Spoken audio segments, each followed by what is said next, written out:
5 US citizens jailed in Iran have landed in Qatar after the two countries reached a deal for their release. The 4 men and 1 woman were freed after the US agreed to release $9.3 billion of frozen assets. The deal is facing some criticism, with Republicans arguing the money will boost the Iranian economy at a time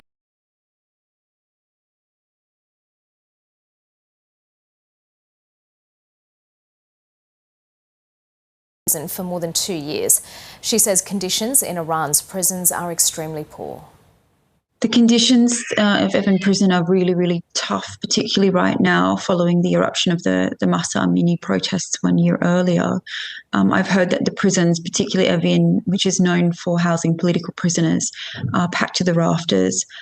People are piled in, often with not even enough beds to sleep on. I've heard of people sleeping in shifts on the floor, taking it in turns to lie down in the cell because there's not enough floor space to lie down. When I was there, they had triple-tier bunk beds, so 3 people essentially sleeping on top of one another. The hygiene situation there is very, very poor.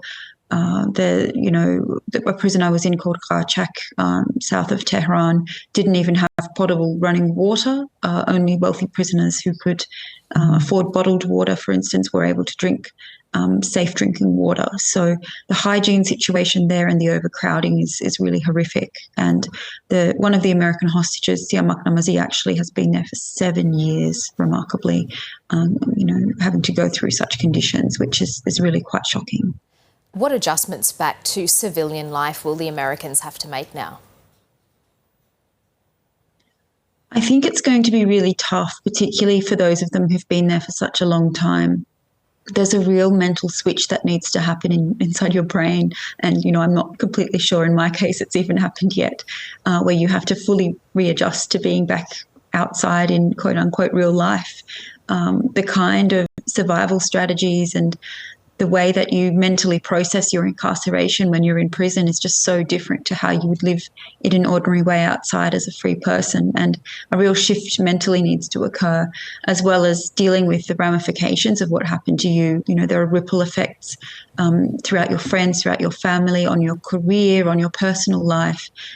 There's a huge number of impacts that have to be grappled with as well. So it really is a process of several years of transition, and probably in some of their cases, a lot of therapy and treatment as well. So what kind of support will they receive? What kind of support were you offered when you left Iran?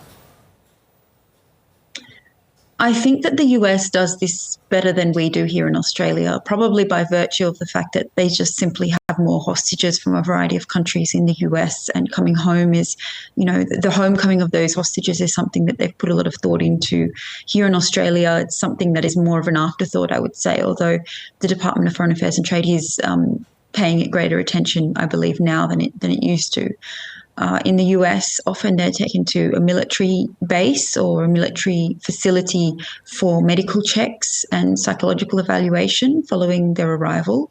They have a full physical and psychological check. The family reunification happens quite quickly as well.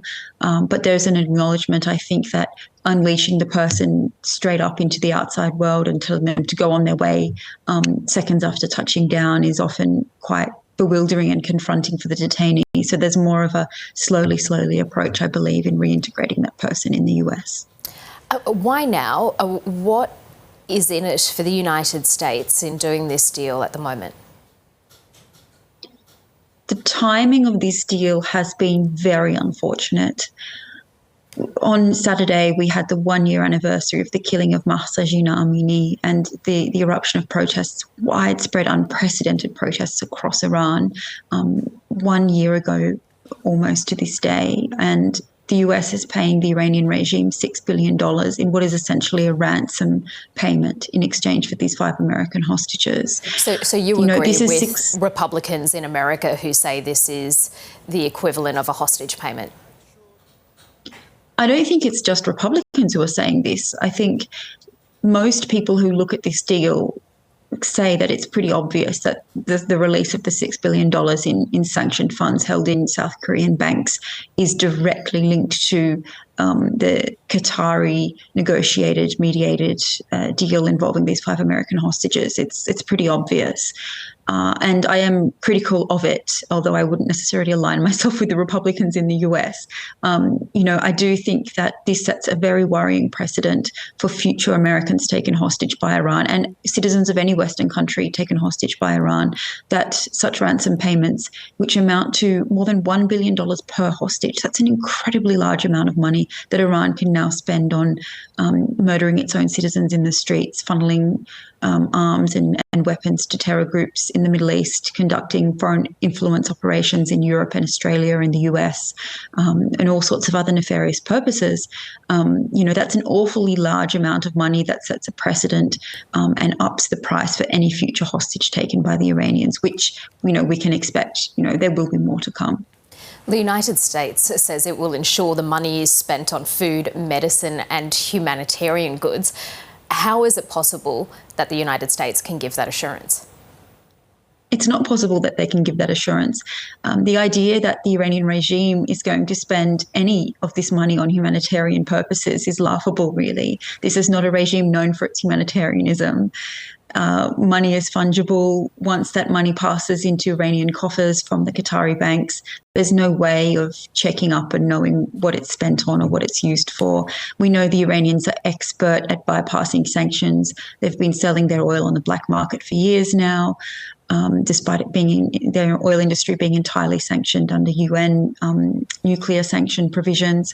So it's obvious that this money, once it arrives into Iranian banks or into the hands of the Iranian regime, it can be used for anything that regime would like. And the US has no means or no way of checking up on that or ensuring that it's spent on humanitarian purposes only. What about the suggestion that this deal has taken place in an attempt to de-escalate tensions with Iran, which arose as a result of Donald Trump dumping that 2015 nuclear deal with the country? I think we live in a very different reality today in 2023 than we did when in 2018 when Trump pulled out of the JCPOA nuclear agreement. Unfortunately, the facts on the ground have changed. De-escalating tensions with Iran is not necessarily in our interests right now, I don't think.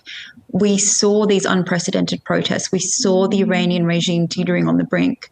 Now, in my view, was the time to not necessarily ramp up tensions with the Iranian government, but to support the Iranian people's call for democracy, for freedom from this regime, and to do more to end this regime altogether. We don't have to worry about doing ransom deals. We don't have to worry about a nuclear program or the JCPOA if this regime doesn't exist at all. Removing the Islamic Republic from power in Iran, given this unprecedented opportunity to do so, which we saw in the Mahsa Amini protests, would have been more in the US interests than trying to de-escalate tensions now in 2023.